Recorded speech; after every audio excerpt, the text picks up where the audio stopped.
I got a secret. What's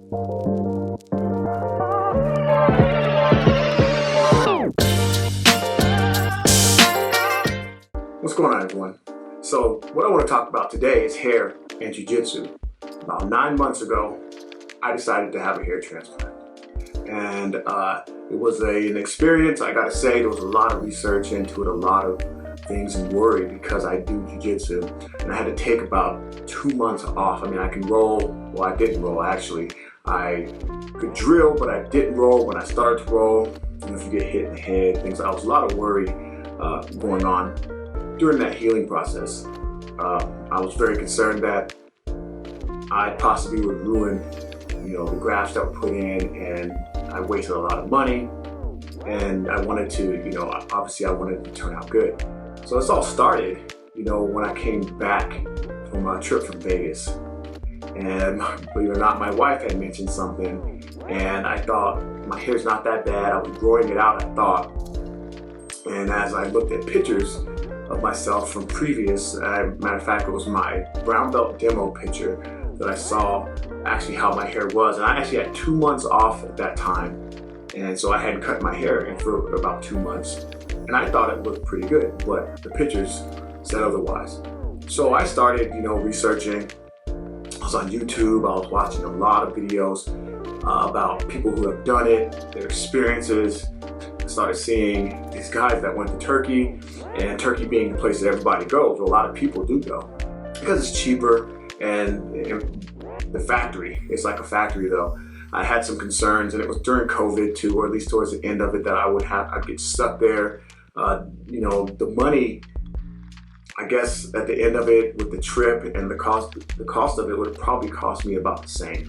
So I got in touch with one of the clinics there, and they asked a lot of questions. They wanted me to send pictures, and I think they suggested for me somewhere around 2,500 grafts for what I was looking, but they were really also, I was more focused on the front, right, and my temples for a lot, not my crown, because my crown, as I thought, was not that bad or wasn't thinning. And this, granted too, was over a long 10-year period that my hair started, receding as I started looking back at pictures, and at least that I started noticing. So I got in contact with them. I had plans with a friend that we were going to go both get it together, so I would go by myself. Then he got cold feet, I got cold feet. Then I started looking at this clinics in Mexico, and they had Turkish doctors, but what turned out, after a lot of research, I found out that a lot of the places just had technicians. They didn't have actual doctors that did the work, and it was Mexico. So I didn't want to be one of those, it is Mexico and something bad happens, and then, people do say, hey, it is Mexico, you went there to get it cheaper when you should have just, spent the money if you had it. Well, then I decided to also, to stay in the States, because if something happened, I couldn't just go back to Mexico, I couldn't just go back to Turkey and get it fixed. So I started looking at companies here close to us in Colorado. So Bosley's was the one, the big one, and then I think there's a Hair Science Center. So I contacted Bosley's. They set up a video appointment with me, and I did that I set that up. And the thing after that, it started kind of moving along. They suggested about 1,400 grafts, because I think it was like somewhere around $7 a graft is what they were going for, and then you got a discount too at that time. So I was really adamant about getting it in a certain amount of time, because they were offering this discount, which I think it maybe saved me, maybe $800. After talking to the specialist, they did suggest medical therapy, and the first thing I said is, I don't want any of that. All I want you to fix this.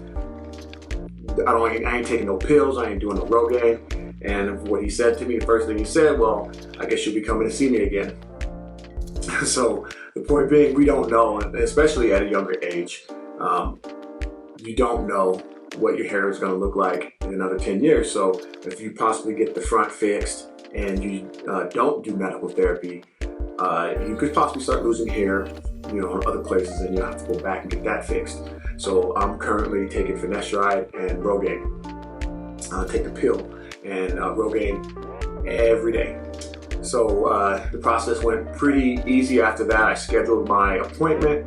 I went to Bosley's, I got it done, and I was in there for about 12 hours, and they put about 1,440 grafts, which is pretty cool because as they were taking them out with the tool, my hairs were breaking, my follicles were breaking, and I heard them mention, man, the last time this happened, it was a wrestler.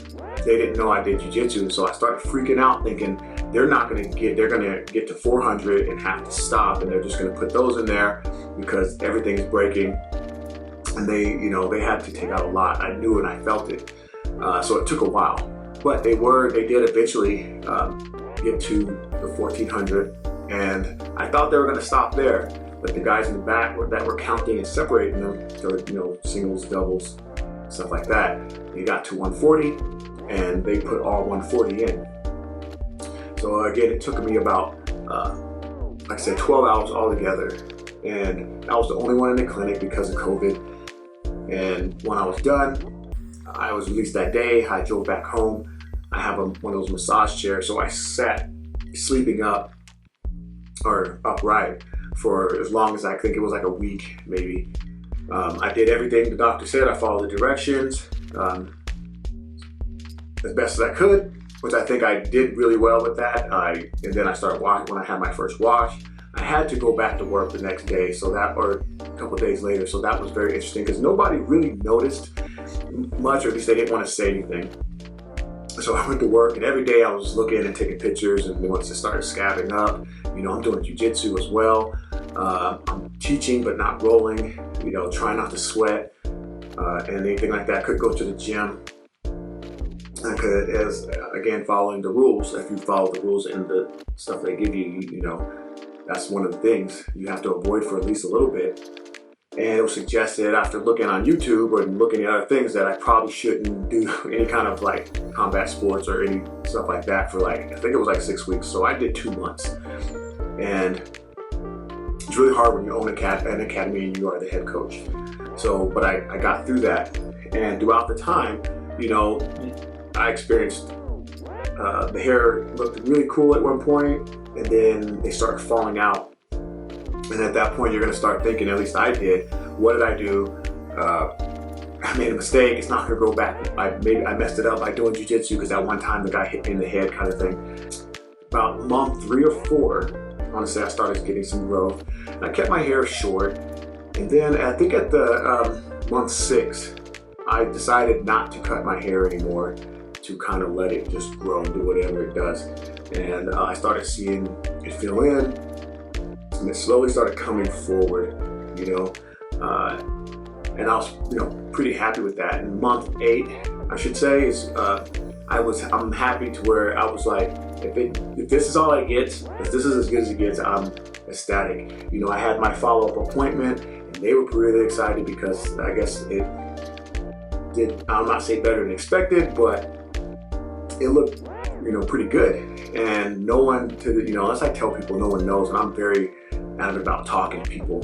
One thing I wish I would have known to my younger self is that when I started noticing, even a little bit in my 30s, that I would have started taking finasteride or using Rogaine, because that is a very important part of the whole process.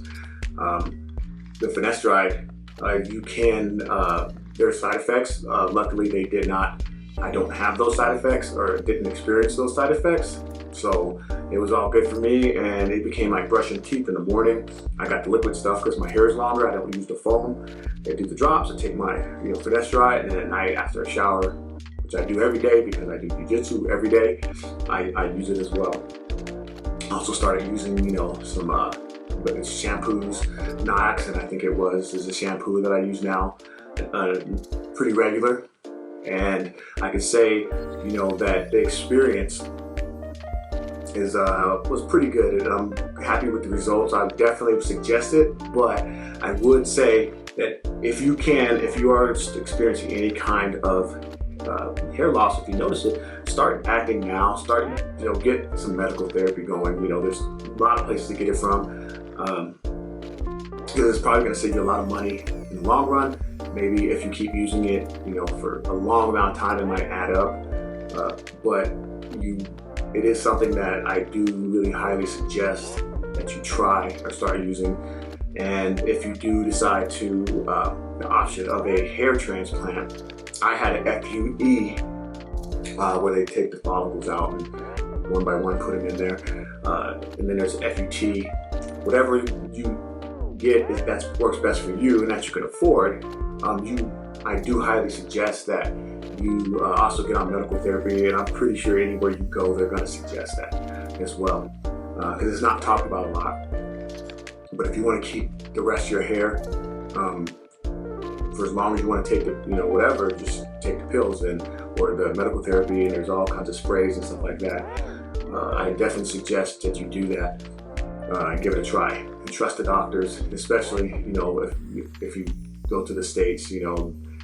They're pretty good at it. It might be a little bit more expensive, but you're also going to have the peace of mind of, right now, if something were to happen, I could go to a clinic here, I can go drive back to Bosley's and visit them and without, maybe it's an hour and a half away, opposed to flying to Turkey or going to another doctor or something like that. And tune in, like, subscribe, okay?